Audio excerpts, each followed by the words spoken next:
Hi, welcome back. This is Barcy, your host, and I'm going to start today by saying that I'm really excited about the guest we're bringing on. Her name is Melissa Ruiz, and she is a soulful business coach powerhouse that mentors mystical offbeat entrepreneurs to start and scale their business through a spiritually universal lens. Can you tell why she caught my eye? This basically describes me. so, so Melissa was also had a former six-figure position on as a TV producer for MTV, but then had an awakening that took her on a journey of discovering her true soul's calling. And from this, she launched her soulful business. And today we're really going to get into how this big shift came about in her life and the work she is doing now to help others realize their soul journey and this connection between that and building and scaling a business, which I think is just, I love when these two things combine. She's also currently traveling across the country in an RV with her wife and her dog, King. So welcome, Melissa.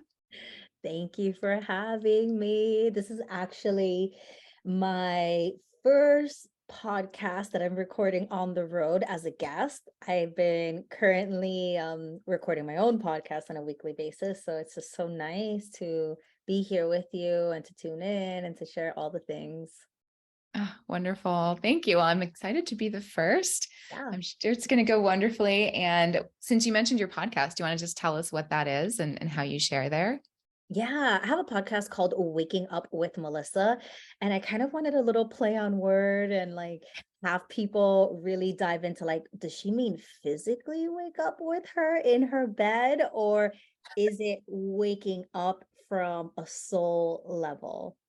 And so, regardless, waking up with Melissa is really about transformation. It's about activating our money channels. It's about stepping into our quantum self. And yeah, we kind of merge spirituality, empowerment, self development, business. I love talking about business, although sometimes I know that it can be very triggering for people. I think 3.5 years ago, when I first really felt this call to talk about spirituality, soul business, and money, that was kind of taboo at the time. People were like, "What are you doing? Do not mix money with spirituality. Those are two different things." And I was really creating that bridge and having a bigger conversation through the lens of energy. Mm. Yeah. Thank you for sharing that. I love that. And I feel obviously very attracted to this conversation. It's why we're here together at the moment, because I kind of felt the same way. They feel so connected to me. Yeah. Like, how do we separate it is kind of how it felt like to me, because we are spiritual beings, in my opinion. And what would it feel like to like lead with our soul in everything we did? And how would that change our experience with business as an entrepreneur? And then how would that exchange what we're putting into the world with our business? So to me, it's like inseparable, but I also was struggling with building the bridge to have the conversation in a way that people would understand it. So we're going to dig into that more. I love that you started with that, because I do think we're going to kind of go in that direction a lot, because you're right. It can sound confusing. It can feel like they don't belong together. But when I think about the energy behind what you just shared, it's so like, like a breath of fresh air. Like, oh, I can just be myself and figure out how to lead from a place of truth and do business that way. Like, it doesn't have to be like, oh, business. Like, Yeah, and I think it really just comes from the fact that like nobody has taught us how to do business in a new way. Hence why I'm writing my book now, New Earth Abundance. And it's really for people who are in business today who are soul-led, heart-driven, and want to be in business in a way that feels juicy and connected to their mission and their dharma. And I think traditionally business has always felt kind of sticky and like you're getting people. And mm, so, as we continue to evolve as a species and as our planet continues to help us remember where we come from, I think things need to shift. and somebody needs to continue to start to have the conversation. So yeah, I love to talk about money. I love to talk about business, and I love to talk about how the two are connected and also have to do with our own money trauma. Totally. I think all of that is just so fundamentally and foundationally important for all of us. And then also so shifting when you can begin to work with those things and see the results of changing them to serve us. So love that. We're going to dig into that. But I first want to hear a little more about you and sort of what you were doing before. Cause outside in, I'm sure people were like, you're killing it. Like you have the dream job that a lot of people who go to, LA or Hollywood kind of seek or look to achieve. And so I'd love to hear kind of what that was like for you, what what changed, what the whole experience was like right before things kind of shifted into this new, I'm calling it new, but like the next chapter, I should say, after that. Yeah, I think new is a good word, because I oftentimes look in the mirror and I'm like, who is this new person? Like, who are you? Like, who are you really? Why do you keep changing? But I think ultimately what's really coming through is that, what changed was me. And I think that is what ultimately changes and shapes our life. It's not so much the exterior and the things that I was doing. And I would like to take an opportunity to say, there's nothing wrong necessarily with TV or being a TV producer or any of the arts or the creativity behind it. I just think that as I started to change myself, my views on how I looked at life changed so dramatically that I just couldn't be a part of conversations. I couldn't be part of different communities. The job that I was currently in, everything had shifted because I started to shift and I started to awaken to new truths because they were always there. I just wasn't aware of them. I was very much asleep at the wheel. I did have a dream job. I worked at MTV and other very successful networks. I was a development producer selling $1 million shows. And I was really proud of that job too.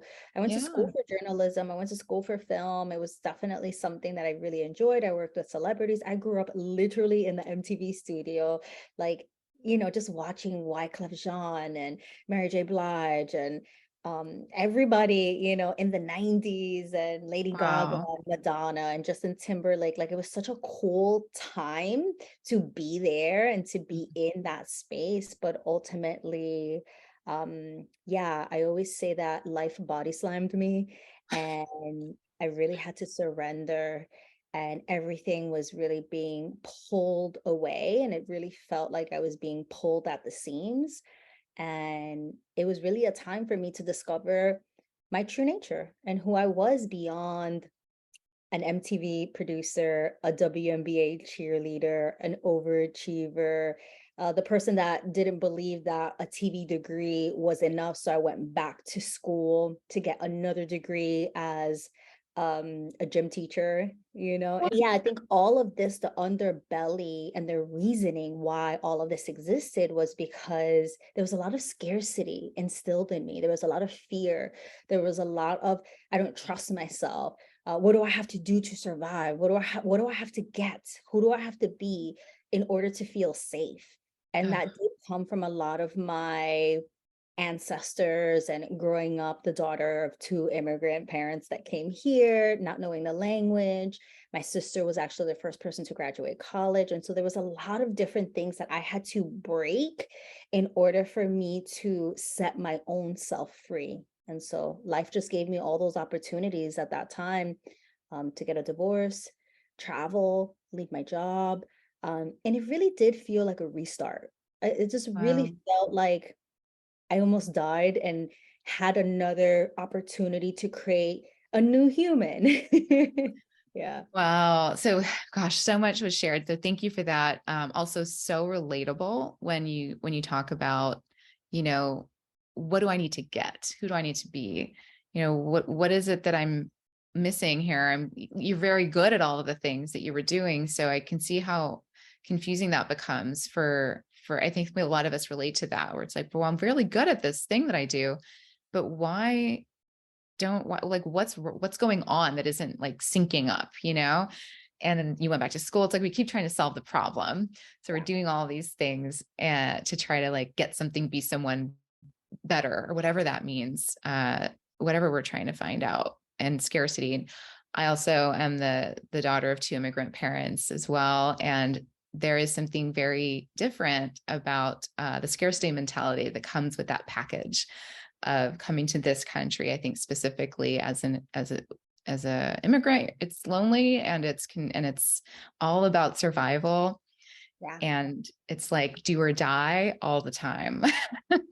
And at least that's the rhetoric in the home. That's what it was like for us. Was that Oh like, yeah. Oh, it was yeah, like that for me. It was like, I don't have was my middle name. It's like we don't have this, we don't have enough for that. Like there was just always like this lack, which really I've coined, and people get really upset when I say this because it has nothing to do with like the physical money that you have in your bank account, but it is this poverty mindset. And yeah, you can be rich and still have a poverty mindset. It's just like this like never ending glooming dark cloud over you where you're always waiting for something to go wrong. You're always yeah, holding on to things for a rainy day. And like that's part of that poverty mindset. And we get so used to that. Like, oh, save it for a rainy day. It's like, when is the rainy day? Like, why do I really need to save this? Like, life is happening right now. It's like every now moment, life is unfolding. And yet, again, we just don't trust ourselves. And now I'm not saying don't save money, okay? Because money does love to have a position, opportunity to do something. And so if you're intentionally placing it for it to grow in an account, a Roth account, whatever it is, like fine. But when we say like save money for a rainy day, like notice the energy there, right? It's like yeah.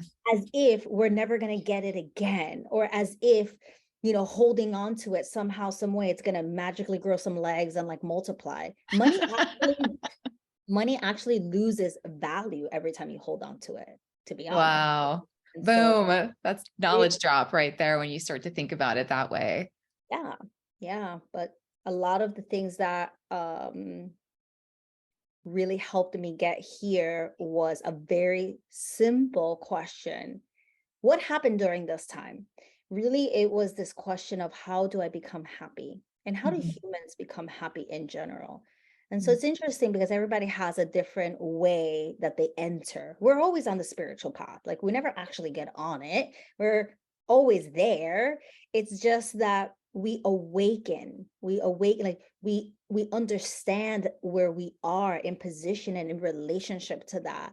And so Mm. yeah, that question of how do I actually become happy? Because I started to understand and I was on this hamster wheel of why do I keep doing this other thing? Like, why do I feel like I need to be a performer and then a this and then a that? And just I couldn't rest. And I really surrendered. It was a really like a moment of dropping down to my knees and just feeling like I can't do this anymore. Like this is really hard. Like I can't keep up. Like I physically can't keep up. I mentally can't keep up. I'm exhausted and I want to be happy. And what does that look like? And what do I have to do? And where are the happy people? Like introduce me to them because I want to get to know them. Oh, Yeah. yeah.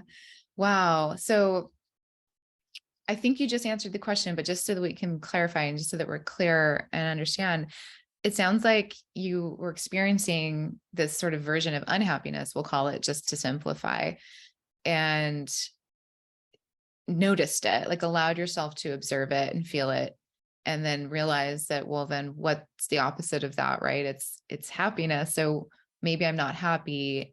And then it went from there in terms of like, you just described this big moment right before about feeling really pulled. Yeah. And is that part of this? Like really, were there other things going on that kind of, Yeah, yeah. there were definitely a lot of things that were getting my attention. And this is why I always say, like, you got to listen to spirit, you got to really tune into the whispers of the universe because this energy is always trying to communicate with us. But us humans are very hard-headed and we kind of think that we know the way. And so I was very much in that place where I'm like, nope, this is gonna happen. I'm gonna stay in this marriage, I'm gonna stay in this job. These are the things that I worked hard for. Like I'm just gonna keep Mm, going. And so it was a lot of dissatisfaction it's just that I wasn't content anymore.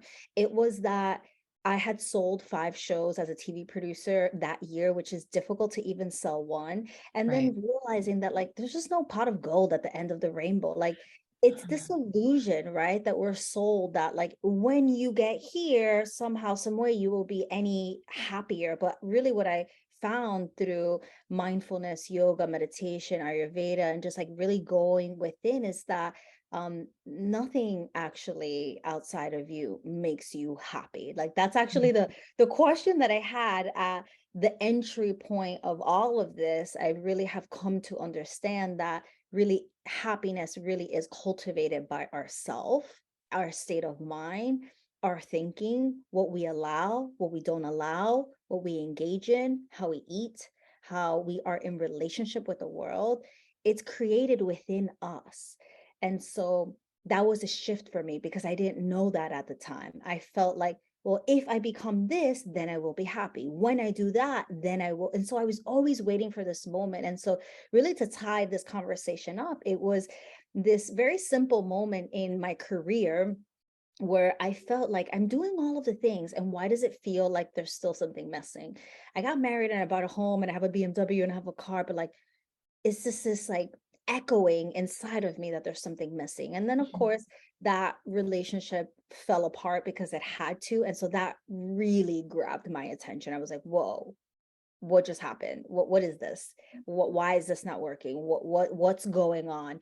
And I really felt, as we all do when we have heartbreak in relationship, like, oh my God, the world's really ending. Yeah, Like, it does feel that way. yeah, so what goes on? What do I do? Who am I now? And again, I think, a lot of mystics and New Earth leaders talk about, that who I am question.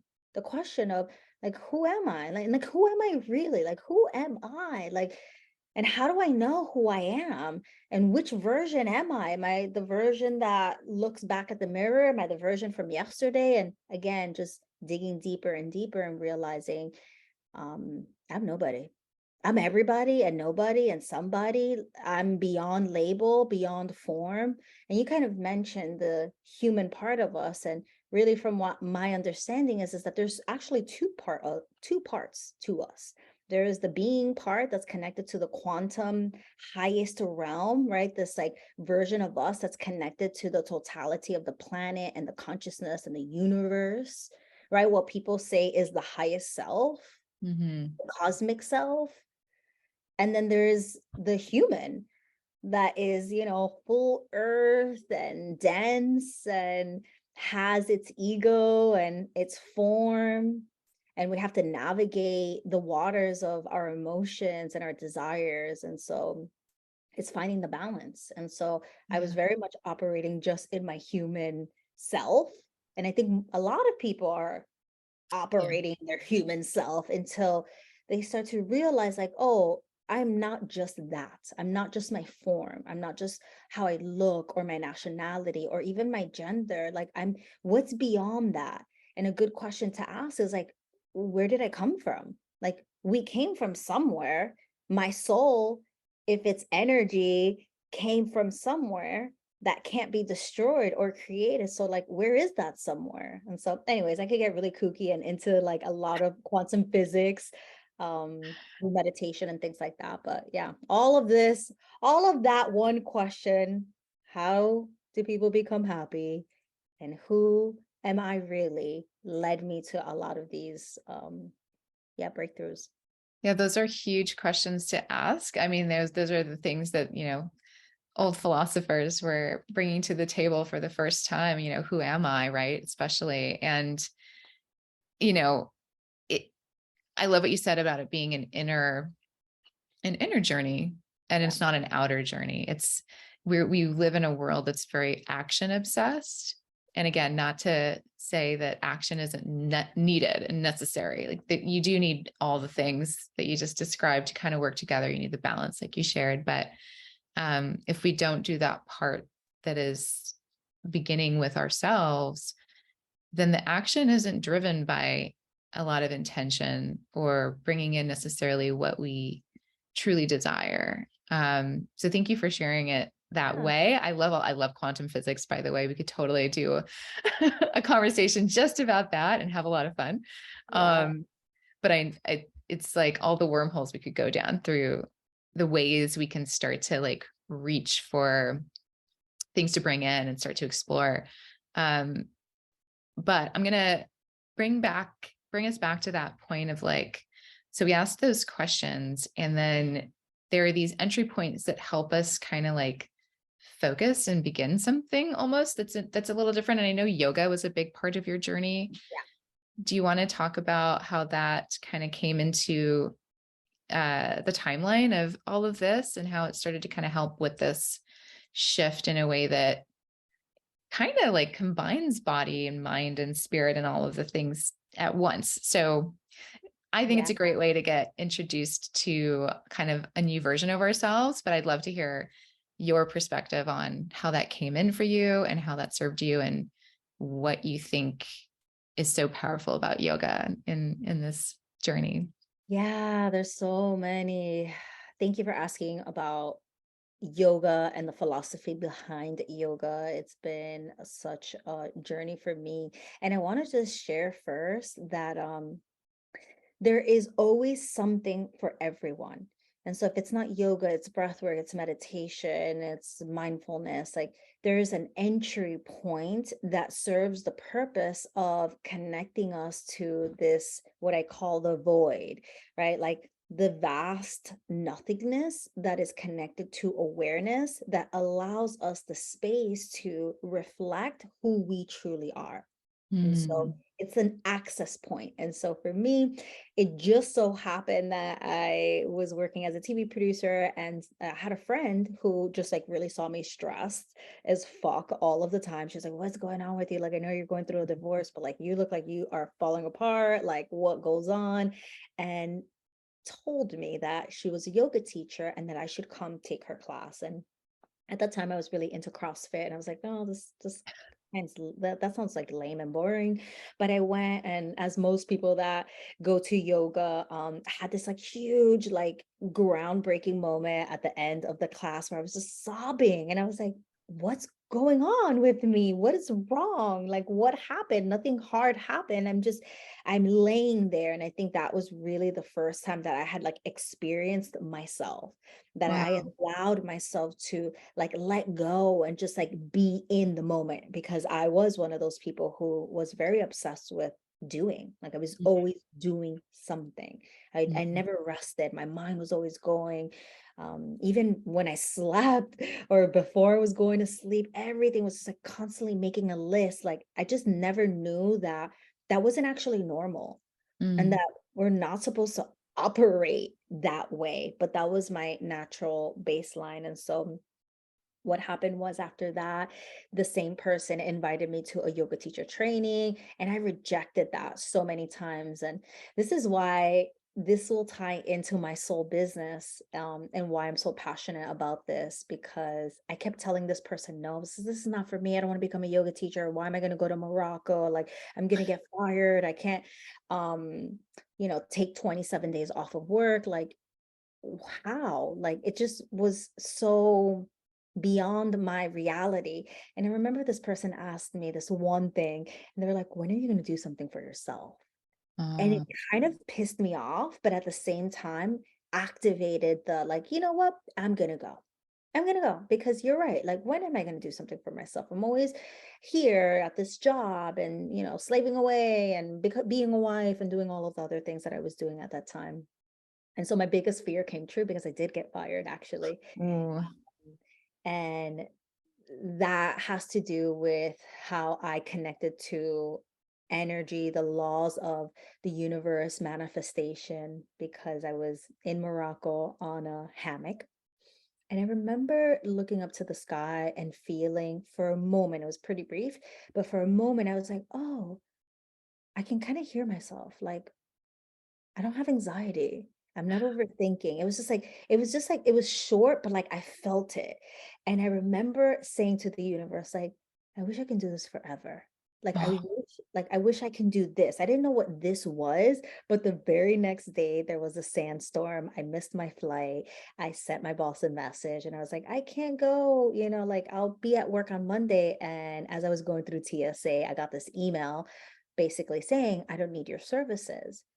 And yeah, two things became really clear at that moment, which was one, like I'm never gonna fucking let anybody fire me. Like the Latina came out and I was like, oh hell no, no, you didn't, because I know this is an ego-driven decision. I know I'm very good at what I do. mm, And then two, that ego death started to like really set in. This full panic. I've mm, never felt like panic like that in my life, just like full panic. And that's where I started to like peel back and be with myself and witness all of these like layers dying. And yeah, it was really powerful. And so when I came back, I had that yoga certificate. And so at that point, I was like, okay, I guess we're becoming a yoga teacher, even though I didn't come here for that. I wow. came here to just practice a little more and to do something for myself. But the next day, I started teaching. I had Wow. no choice actually. And yeah, the more I taught, the more I kept reading the Yoga Sutras of Patanjali, the more I kept living this life of giving up alcohol for about 6 years, becoming vegan for about 5 years. And it's not about that. Like, I think people get really mixed up with that message. They're like, well, plant-based is not for everybody. And it's like, just listen to your fucking body. Like, it's not for everybody. But I will say that your body is your temple, it is your home. And there's something about when you empty out that starts to activate the cells within your body that's connected to infinite potentiality. There truly is no difference between you and a famous person, you and the person that's a billion. Like there isn't. Like Right. people think that there is, but like that person is not any more special than you are. But if you watch the way they move, if you see the way they eat, if you see the type of circles and the conversations that they entertain, that's the difference. Mm, And so that's what I started doing. I started reading more, I started cleansing my body, I started letting go of toxic thoughts, toxic people, just toxic everything. And wow. yeah, magic started to happen. I started to think different. I started to make different decisions. I felt different. I literally felt different. I felt like a new human, like a different one, at least. Yeah. Yeah, I think that that happens for sure when we take these types of intentional, intuitive, very in tune steps for ourselves. And we can continue to make different decisions if, like you said, listen to your fucking body. Like if there's something that you're like, all right, I think I'm done with this part of it, or I need to shift into a different way, or, it's going to evolve and change too. So make like, there's room for all of that. But the, the takeaway, I think, of what you just shared is what am I going to do for myself that's Yeah. going to bring me to a place that will allow space for us to make a different choice, even if it's a small little like thing you do in the morning for a couple of weeks that's different. Yeah. That then creates space for another different choice. Like it doesn't have to be a big like life overhaul. I'm just saying that for the listeners who Yeah. everyone's at a different stage of what feels overwhelming and not. And it all comes in different for all of us. But making these choices for ourselves is really the key. It's Yeah. what are we choosing? And sometimes we wake up and realize, holy fuck, I didn't choose any of this. Or I didn't do it with my eyes open. All of the things we do are choices. They're decisions we've made. Which kind of reminds me of like the part in your story where you're like, I have the car, I have the marriage, I have all the things the house, those are decisions that you made and you were holding on to them because you fought for those and you got those things. And it makes sense that we want to hold on to those things. Yeah. But if they're not serving us anymore, it can be kind of shocking when we wake up to that. Yeah. Uh, and then what, right? So it's like, how do we start to walk through this misalignment that we've now come to realize? And it Yeah. can be kind of painful sometimes, but that's okay. It's okay to be uncomfortable. And painful. And then we find ways to kind of bring in more of that peace, like yoga, for example, like entry points, right? That's where the entry points become really, really useful. Yeah. Um, Yeah. So yeah. many just things that you're bringing up, you know, especially around yoga philosophy and why this tool for me really radically changed my life. Yoga is the science of the mind. And so a lot of people think yoga is about, moving your body and doing these shapes, but that's just one component that's actually really low in the 8 limbs of yoga. But the Mm, practice of the yamas and the niyamas, which are the ethical precepts of yoga, really teach you how to become the master at witnessing. And so mm, the more I started to become the master of witnessing my mind and really how chaotic it was.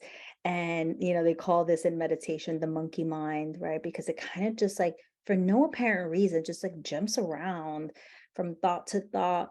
And we believe that every single thought that we have is who we are. But right. your mind is actually not the most reliable source. Our emotions are also not the most reliable source. And so a lot of people think and they're associated with their mind body, and they believe that everything that they have a thought is true. Or, if I have a feeling, I'm afraid, I'm this fear. I have found that the thing that is closest to my own truth is tuning into my energy. And so it's just like really going even deeper and connecting and attuning to the energy that I'm sitting with, the energy of the room, the energy of the people. And that I find that actually energy don't lie. Like you can really just like feel into the density of it and use our intuition, our inner compass to really figure out and discern what goes on here.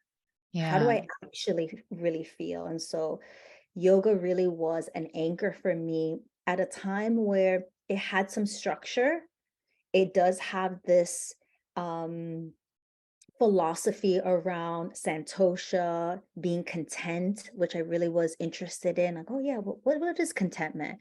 And this apahigiraha, which is the attachment, right? And how we get attached to things and to labels. And so it already had the ancient philosophy of a lot of these things that I was already interested in. And so the more I learned, the more I realized like, oh, there's like an actual science to this. Like this actually makes sense. And I think we all kind of stumble into work that for no apparent reason, when we read it, your body, your soul knows that it's true. And so that kind of started to happen to me. I'm like, yeah, that makes sense.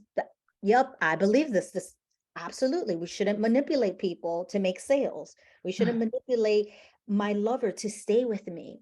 And those Mm, were all again new concepts because I was doing that. I mm, was that person that was like, "No, don't leave. Like, what yeah. can I do to convince you to stay?" Like, I I learned a new way. I keep saying, how to be human because and I love Eckhart Tolle's work. He does a lot of this in, New Earth.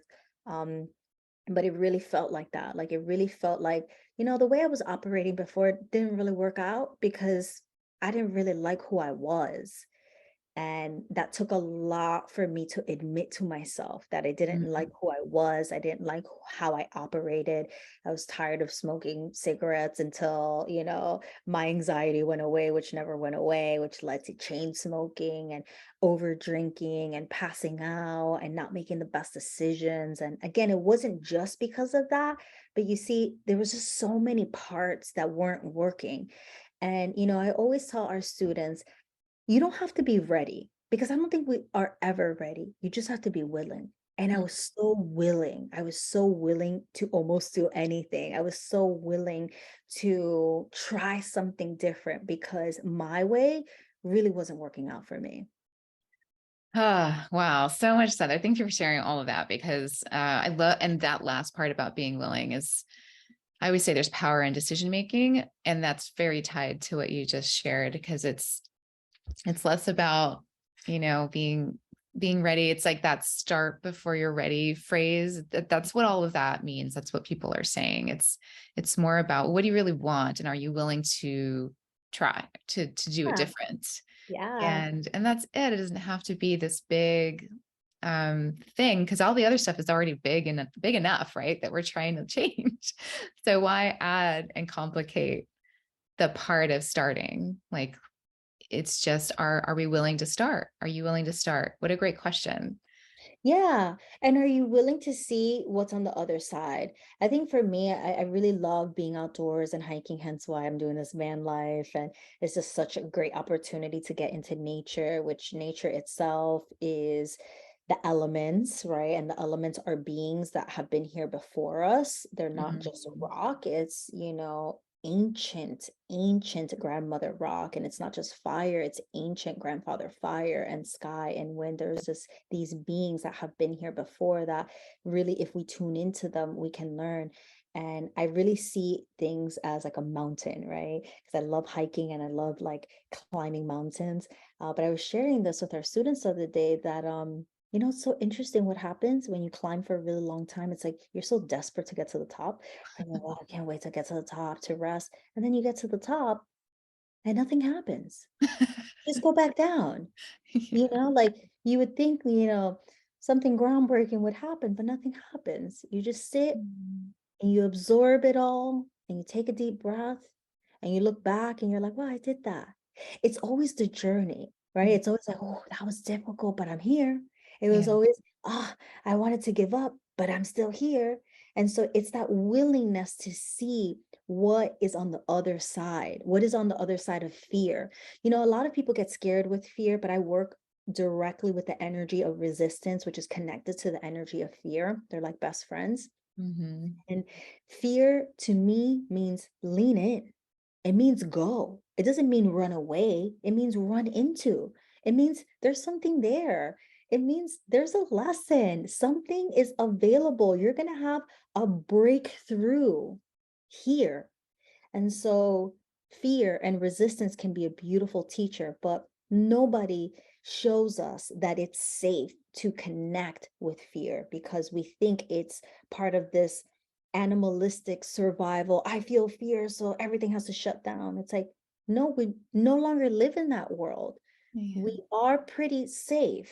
You're safe. Animals are not going to come attack you.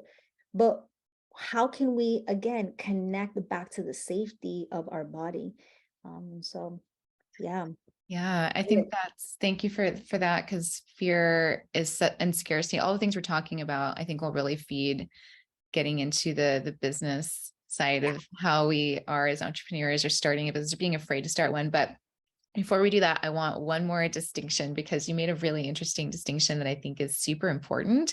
And I'd love to hear your way of pulling this apart, which is, we are not thoughts, we're not our emotions, we're not every thought, we're not every emotion. Like that doesn't define who we are, and tapping into energy. But energy is something we have to feel. So can you help us understand the difference between emotions we feel and energy we feel? Like, how can we start to tune into the intuitive part of ourselves that still kind of is experienced as a feeling Yeah. versus emotions that we're more maybe attuned to when we are growing up or whatever? Yeah. I have an exercise that I share, and so I'll share it here on the podcast. It's very easy. People always say, I got to download. Mm-hmm. And this is going to answer this question. People will say, I got to download. And so I always ask people, how do you know the difference between a thinking thought and a download? How do you know the difference between I received something and I'm thinking something? And really, when you're connected in a place within yourself, could be nature, could be meditation, could be mindfully washing the dishes, where you're allowing your channel to be open and something pops in, that's a download. Mm-hmm. When you're worrying, when you have fear, when you're predicting, when you're attached, when you're trying to manipulate, when you're trying to figure out, when you're not basically in the present moment, that's when we're disconnected from our ability to allow things to drop into our body. And so when you have a thinking thought, that's not a download. That's not a received thought. And I'm not telling you to never have a thinking thought. We have thinking thoughts all of the time. But again, we need to balance them out, because oftentimes our thinking thoughts then set our emotion and our emotional body. And remember what I said, your thinking thoughts are not the most reliable source of who you are. This happened to me the other day. I actually recorded a whole podcast about this. I'm on the road and I'm become the master of observing my thoughts. And I saw this fear, this resistance literally at my doorstep. It's a kind of analogy, but if I opened my door, I knew it was going to come in. It was right there. It's like fear. Can you do this? How are you going to do this? It's been this many days. Can you keep up? It was all of this fear. And I have this little Buddha at the front of my car, and it's a laughing Buddha with a big belly and a head back. And in that moment, I just started to crack up because I saw what was happening. And in my mind's eye, I told myself, wow, you just think about a lot of bullshit. Like, and I didn't know if the Buddha was laughing at me, but we were both laughing at the same time. And it's just an example that when we don't learn to observe the mind, we get engulfed, or what Eckhart Tolle calls possessed. We get possessed by our thoughts and we get possessed by our feeling. And so now you're not depressed, you are the depression. Mm. You're not afraid. You are the scarcity. You are the fear. You become engulfed in it. And there's no separation. You cannot distinguish between the you and the connected being and the human self that's engulfed and possessed by all of it. And so it's a long explanation, but I want you to do this exercise with yourself, for your listeners, for whoever is tuning in, that ask yourself, where did I get this thought? Mm. Just ask, it's very simple. Where did I get this thought? Oh, I got this thought while I was in the shower and wasn't really thinking about anything. And then boom, it was there. Okay, good. That's your intuition that's speaking. Oh, I Mm. got this thought when I was, trying to figure out how I was going to pay for this coach or pay for this thing that I really wanted. Okay, that's really connected to my fear and my scarcity. That's not a reliable thought. Not a reliable thought. That's going to produce a lot of unstable feelings that, again, I always go back. Mm. Even with manifesting, this is kind of a little bit off topic, but people love to manifest with their mind. If I could see it, if I can, touch it, it's going to happen. And this will sometimes manifest. It's a good practice. If you see it, it's good, but it's not the best way to manifest. Some people will tell you, you got to feel it, feel Mm. like you're sitting in the car. And this is a better way to manifest, but it's also still not the most reliable one. And this is why I always tell people, you got to calibrate to the energy of your desire. When we connect to the energetic field of what we're calling in, that is the best and fastest way to manifest anything in your life, because it's not attached to you having to do something, because your mind is trying to trick your reality and also Mm. your emotions. It's like everything is trying to trick you to get into that state, which will only last for so long. And so I actually see a lot of people do this in their soul business, and they actually create quite a bit of wealth, and then they lose it all. And it's because they Mm. haven't fully calibrated to that energy. And Yeah. so, yeah.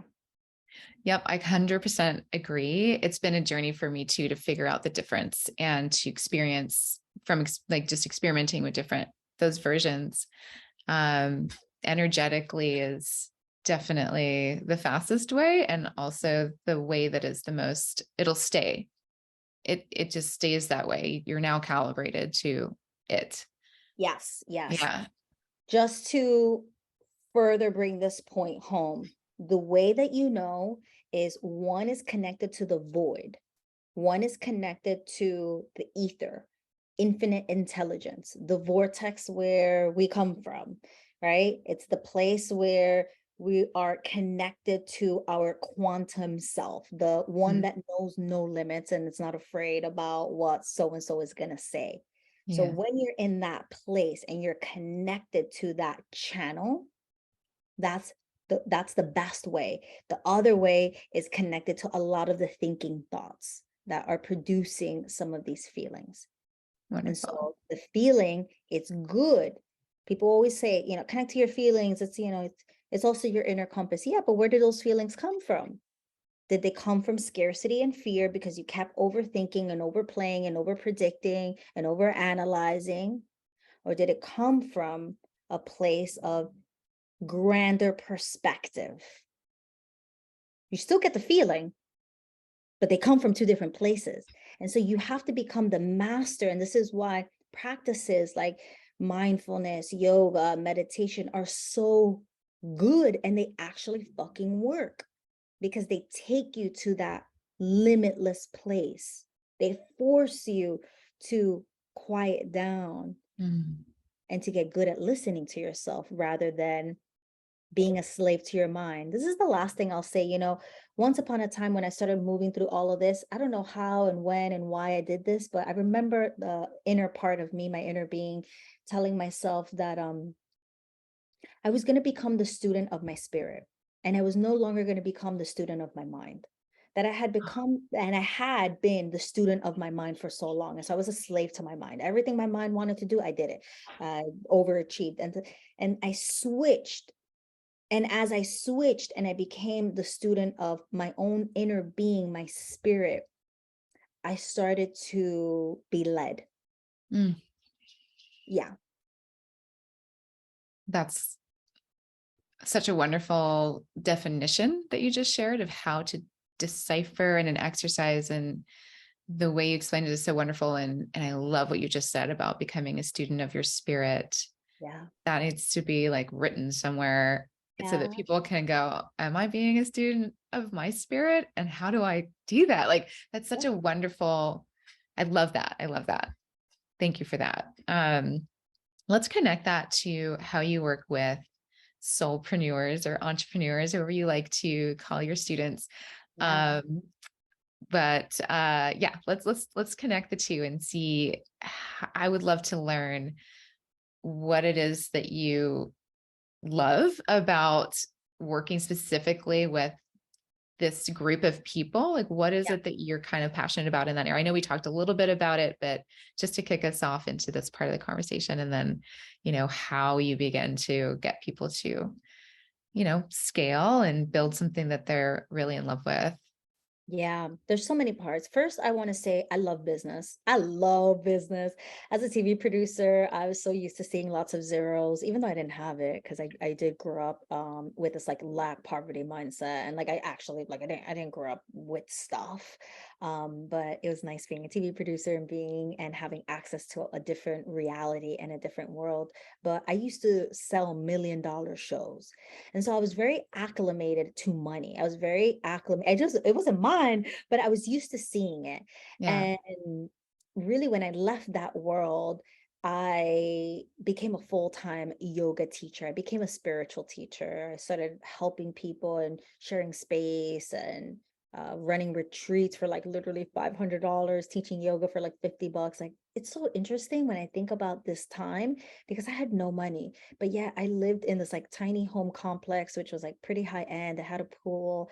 But I think about this time and I'm like, how did I actually pay for the rent? Like, I had no income. Like, the income I had was like very little. Like, you do the math, 50 times 5 classes a week. Like, I just wasn't making.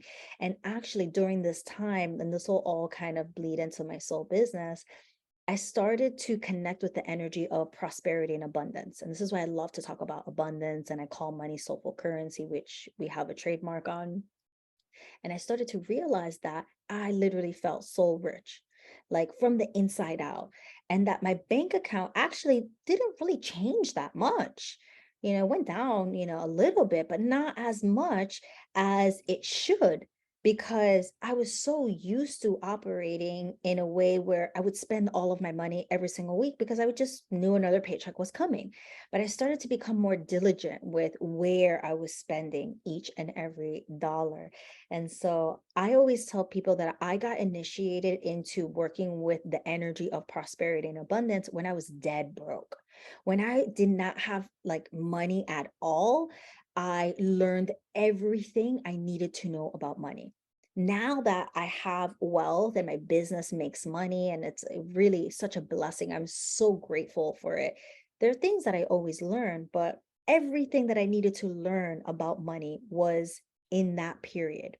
And I started to understand that it wasn't physical paper. Like I actually really started to understand that the energy of abundance and prosperity is very linked to the energy of love.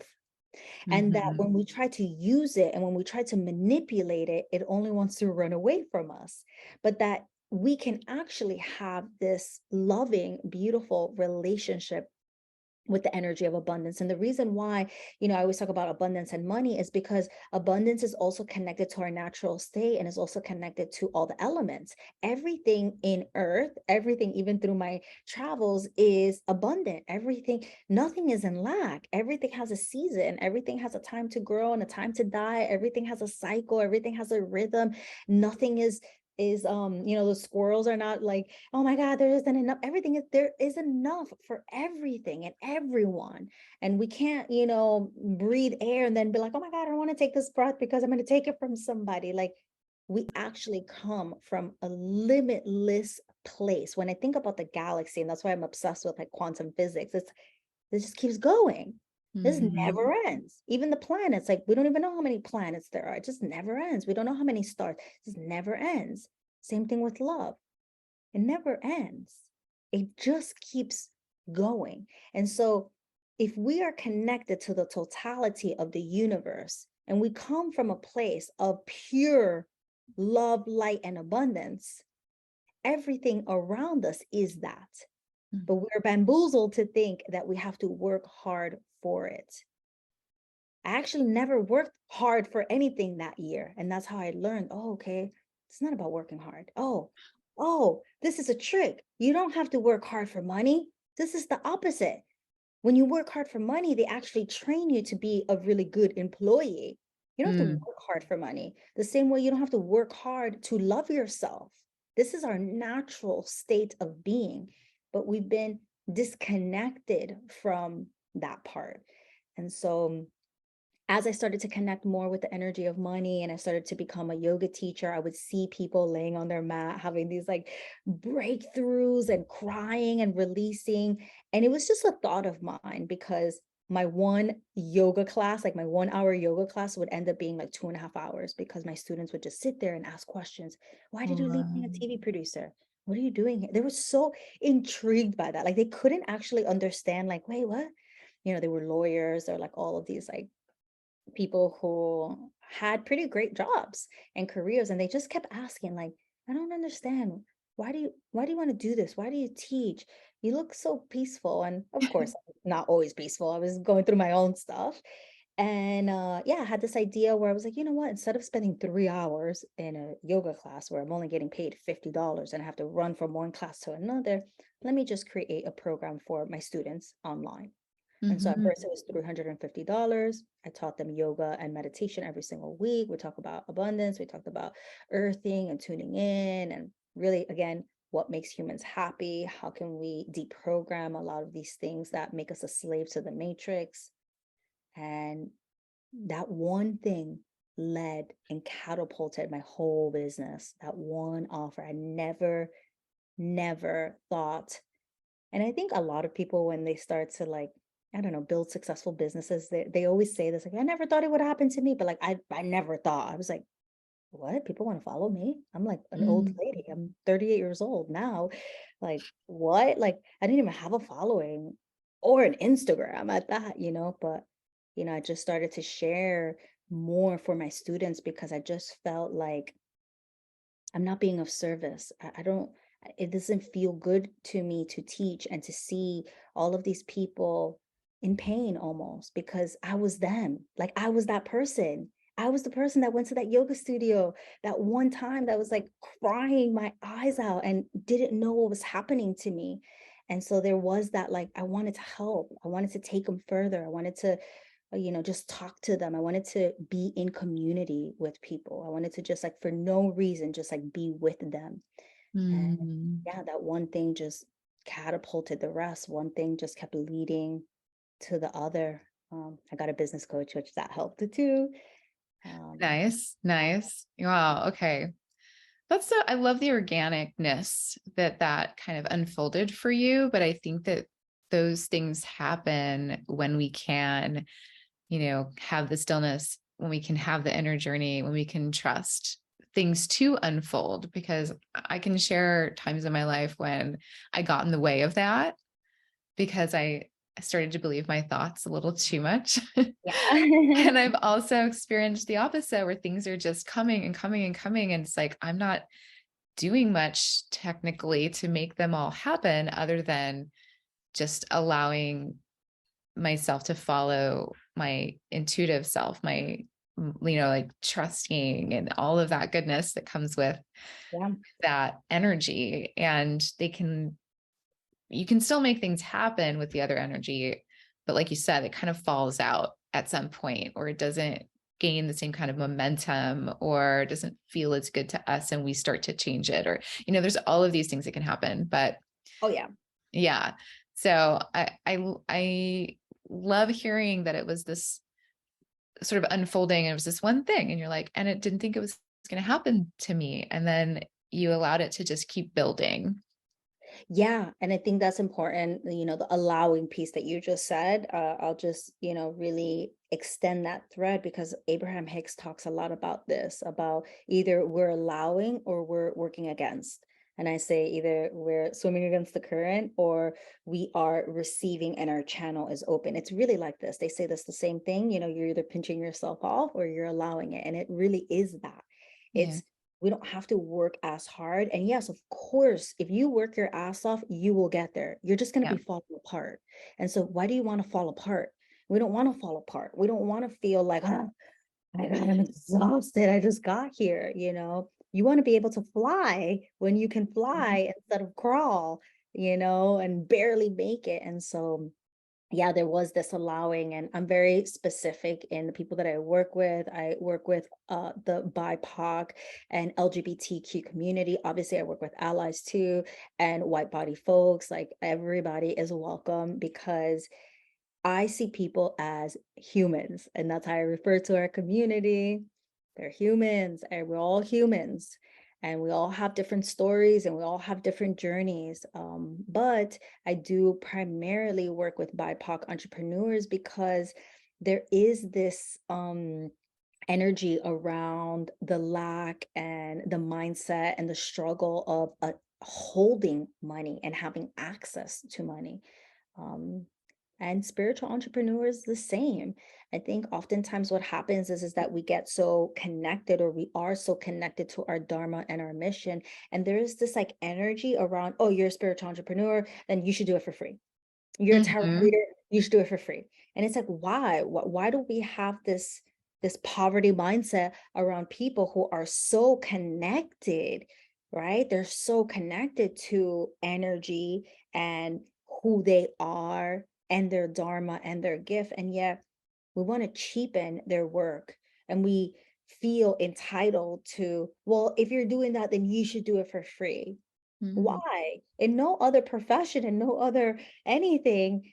I always say this: if you have a soul offer and you want to do something for free, do it. That's great. I taught yoga for free for 3 years every single Sunday. I just stopped because I'm on the road. If I wasn't on the road, I would be teaching yoga every single Sunday. I don't ask people for anything, not even a donation. There is no like pay what you can. There's nothing. It's $0 because that's my soul offer. Like, I don't want people to pay me for yoga. I just want to give it to people. I want to share it with them because I know the medicine it has brought to my life. But of course, I have a business that has offers, and the price is whatever price I decide, because nobody gets to decide what it costs to be in service and all of the things that I have learned and the livelihood of my life. And so I think there's also this energy around what's too much and what's too little. You know what? You can have an offer that's $1. Guess what? For the right person, that $1 is too much. And so this is all about perspective, which is again like leads back to yoga. Like, how can the same person or multiple people look at the same thing and have all different viewpoints on it? And it's because our perception, we all have our own colored lenses that we see life through. And so if you're a person who is more connected to your human self, yeah, you're going to think $1,000 is too much, $2,000 too much. If you're a person who's connected more to your quantum self, to your highest self, you're like, that more is available. That's actually Mhm. cheap. And so Nothing gets to be right or wrong. And not sure why I ended up going into the pricing, but again, I'm really championing for people and beings that are connected to their dharma and their spirit and their work. The most important work, this gets me so fired up, because the most important work that we can do as human beings is to help other beings. It's not to heal other beings, because sometimes there's this energy around like, we have to heal people. No, this is fucking wrong. Everybody knows how to heal themselves. Don't come to me thinking that I'm God and I'm going to heal you. You heal you, you fix you. I can activate you. I can share some of the things that I've gone through, my own teachings, my wisdom, how I look and see things, and that may spark something within you. But everybody got it. Everybody has the ability to heal themselves. It's a decision on whether or not you want to be in community with other people. Because as we are in community with other people, they do take us further. Yeah. Even the Buddha had a mentor, many mentors. Everybody has mentors. Everybody has those teachers, those gurus. And the guru, the most important guru is within you. You 100%. are your own guru. You are your own teacher. You're your own leader. And there's somebody in front of you that can be your guru. And the elements can be your guru. Your dog can be your guru. The energy of fear and resistance is my guru. There's so many gurus all around us. And so, yeah, it's really important for me to share that message for us to not give up our power. And it's beautiful to have a business. It's beautiful to share. It's beautiful to have a price and make sure that you're not cheapen, make your work cheaper, or, it's important. But Mhm. yeah. It is extremely important. And I do see why we ended up here, because one, a lot of my listeners are artists and spiritual coaches or leaders, or, working in the space that we just went through the ideas of, the stigmas that come with that work. And also oftentimes as artists and spiritual people, healers, whatever, we also feel like, oh, I just want to do it, but then this is all I want to do. So then where's the money part come in? Like, you have to get comfortable at some point with learning what that sort of relationship is with Yeah. the money part and the worth part, realizing that they're not necessarily the same thing. That's a whole pulled apart conversation we can go down. But sharing about price, I think, is really important. And this podcast is free, your podcast, I think, is free, right? So there's lots of free things we can do for people that is just on our heart, that we love to do, that we want to give. Always, always options is what I'm saying. And I love that you shared that, because we can always choose what is the best thing, but we have to get that information from ourselves. So I love that you shared on that. I think it's Yeah. important. It's very important. And it's important that our livelihood, everyone's livelihood, is healthy. Yeah. When we're unhealthy, when I was that version of me that was drinking and smoking and doing all this stuff, like I could never imagine, thinking about eating right and being connected to my soul business and making sure that as my soul business grows, I grow too. One is feeding the other. When Yeah. I'm not well, I cannot share. We've all been here. What listener has felt that you were off that one day? You can't create content. You can't show up because you're not well. When you're not well, your focus is getting well. The person who is in a hospital bed, they're not worried about financial wealth. They're not worried. They're only worried about getting well, because that's the focus. And then when you're well and you don't have financial wealth, your focus is, how can I become wealthy? Our mind, our body, our spirit, our financial well-being, our emotional well-being, our mental well-being, all of these things matter. And one doesn't matter more than the other. They all matter. When you're well and you can feed your vessel and your body, and you become that open channel, you're able to bring that out into the world, into the universe. I was just talking about this with a student of mine. I said, I I just geek out thinking that one day I'm gonna die. I mean, we're all gonna die. Like, let's just, we're all on the path, right? But like, I get to know that this podcast, it gets to exist forever. And if I have a kid, they're gonna listen to it. And maybe there's somebody else, maybe this work completely transforms somebody because they listen to you or they listen to me. Like that just lights me up. And I can't do that when I'm drunk. I can't do that when I'm not well. I cannot do that when I charge people $1 because I'm too afraid. My business has taught me how to step into myself. It has taught me how to advocate for myself. It has taught me that I have fucking something to say, and what I have to say is important. And only the person who decides to blaze that trail and says, you know what, I'm the one that's going to go first. I'm the one that's going to do this. I'm the one that's going to alchemize this poverty mindset in my family. I'm the one that's going to show up and share with spiritual entrepreneurs that yes, we can charge, and we have to stop feeling bad about that. That when we're well, we serve our community. And that's the whole point. It's not That's to make well. money. It's not to make $1 million, although our business has made $1 million. It's not about that though. It's just about the message. It's about when we're good and we're connected, we have higher perspective and we get to share and flow that through people. And imagine if everybody did that. Yeah. We'd all be thinking differently. We'd all be having different conversations. We wouldn't even be talking about wellness. We would have to Mm. have another conversation. We would be too busy like being the fucking powerful beings that we know that we are.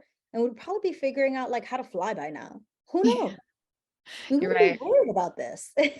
Yeah, I that's such a fun way to think about it. It's like, yeah, if we got to a place where we're all operating this way, like what would we be talking about then? What would we be working on? What would we be doing? What would we be trying to figure out next? Or if that's a really fun energy to play in. I like that a lot. Especially from a quantum physics geeky place too, because I love all that stuff too. Yeah. It's kind of where it started for me as well.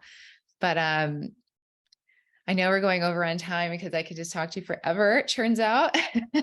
This is super fun. But I for someone who is just hearing this kind of message for the first time or wanting to start, you know, charging their worth or wanting to start stepping into a business or is that kind of beginning point with their own journey, their own transformation, what do you suggest for them? What do you think is a good first step?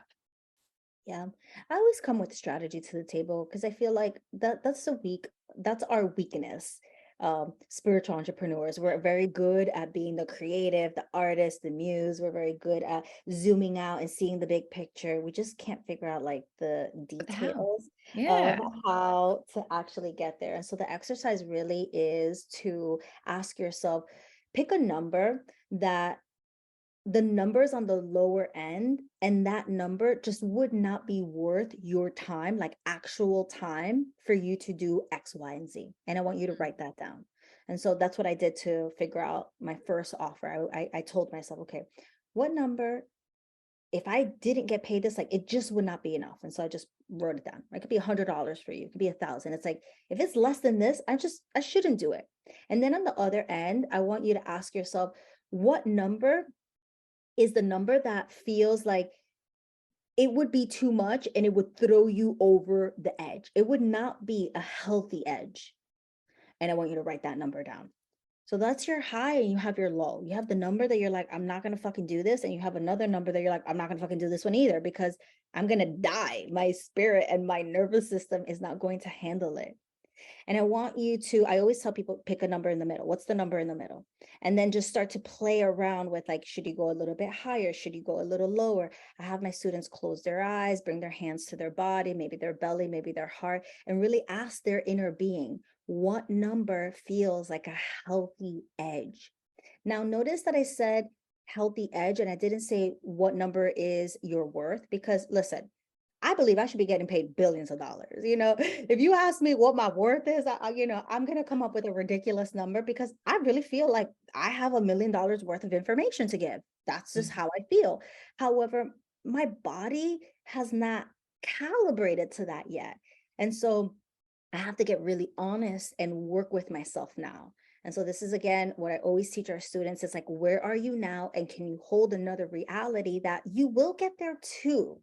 Once upon a time, I charged people $50 for my time. Another, once upon a time, I would charge people $1,000 for, one-on-one coaching, then 2,000, then 5,000, then 7,000, 8,000 a month. Like, it took time for my body to get there. And so that is the specific exercise that I do with my mastermind students, with my Unleash and Unveil your business students. Try as much as you can to not bring worth into it and really start to allow your inner being to really figure out what number is in alignment with you now. It may be a little lower than what you want, but I always tell our students, it's better that you sell something for 5 spots for $1,000 than you sell 0 at 2,000 because you feel you need to get paid 2,000. It's like, but you could have worked with 5 people. So what the fuck is your intention? Isn't your intention to help people? Isn't your intention to work with people? So you got to work with people and you got to work with yourself first. You got to work with what you got, where you're at right now, without needing and wanting to be somewhere else. And that's a big lesson for people. That's the key right there. I mean, that exercise is amazing. I've worked through a lot of my pricing with something very similar to what you just described. It really does work, and it's something you can do forever. You grow with that exercise, but what you just said is, it's like, yes, how are we dealing with who we are in the moment too? And super important. Yeah. Super important part. Yeah. Juicy conversation today. Yes. So one last question for you. If there's one thing that you would want someone to understand from what we talked about today, if you had to just pick one theme or one thing that you really want them to understand, if there's nothing else that they walk away with, what would that be? Oh, the message is always the same. And I got my little alien socks on. And the message is always that we truly, truly have everything inside of us to do anything and everything that's possible. That we do come from this vast, infinite intelligence because we come from the cosmos and we come from somewhere not from Earth, that there is this quantum connection to who we are and that there is no limit. In fact, our cells hold every infinite possibility that we ever wanted to be. And so it's really about activating. Ask yourself, if I'm not where I want to be, how can I turn that on? How can I activate the cells, my DNA? Because I got it. I'm no different than anybody else. And the last message that I'll share is don't ever be jealous of somebody else. Don't be jealous of, the other person that's ahead of you or is at where you desire to be, because the way you meet them is how people will meet you when you are them. And also, when you see someone's greatness, they're mirroring your greatness right back to you. So it's not really them that you're seeing. There is no separation. They're just showing you that you already have this. You just got to turn on the light switch. I always tell people, you have everything you've ever desired. It's like you're in a room and it's dark and you have everything you've ever wanted. For me, it's vegan cookies and a bunch of other things. But like everything you've ever wanted is in that room. But you got to turn on the lights. We just don't see it. So it's never about making money. It's never about becoming who you are. It's noticing that you're already that. I just got chills. I love that statement. And I 100% agree. It is such a beautiful analogy of turning the lights on and just waking up and like going, all right, like what's in this room? I say often, you already have everything you need. And this is in alignment with that energy you just shared. And it's so beautiful and so true and powerful. And I feel so energized after talking with you. So thank you so much for this conversation. And how can we connect with you? Yeah, you can always follow me on Instagram. I'm always there hanging out in the DMs. I check my DMs. It's me. And so often people will always be like, is that really you? Yep, it's me. I am Melissa Ruiz. I'm also on my website. You can find me at www.iammelissaruiz.com. And that's mainly where I'm at. You can also find me on TikTok. I'm underscore I am Melissa Ruiz. And if you ever have any questions about stepping into your potentiality and activating all of it and how to start your soul business, you can always just shoot me a DM. One thing that I'm really proud of is the community we've built. We've built a community, Unleash and Unveil, and we built it brick by brick, person by Mhm. person, talking to people, getting curious about where they are and where they desire to be and what's in the way. And so, yeah, I'm always down to talk to people. It's amazing. And don't you have a launch right now or a program or something that you are working on? Do you want to share about that? Oh my God, yes. My birthday. My Oh, birthday is in 2 weeks. No, my birthday is next week. My birthday is November 26th, and I'm having a birthday launch. And so I have a lot of beautiful offerings, anything from like honestly $7. I recorded, if you know DJ Taz Rashid, he's a dear brother of mine. We recorded a binaural beat journey. It's 20 minutes and it's really meant to unlock and rewire a lot of these stories that keep us stuck in this poverty mindset. And so literally it's $7. I have things, anything from that to $330 for my biz bundle to all the way up to my mastermind and my other signature program, Unleash and Unveil Your Soul Business. If you just head over to I am Melissa Ruiz, click the link and you'll see it. If you have questions, DM me. But yeah. awesome. Well, happy almost birthday. Yeah. It sounds like some really fun stuff to get into that you're making available there. And yeah, just thank you so much for this wonderful, wonderful, twisty, turvy, wonderful conversation we just had. It's everything that I love. Yes, you're so welcome. Thank you for having me. It's just so expansive, and I love connecting with people and just the way you hold space to allow the conversation to unfold and no real specific needing it to be a certain way. Just really led for a potent conversation, and so I'm super grateful and thankful to you. Thank you for having me on. Thank you. Thank you.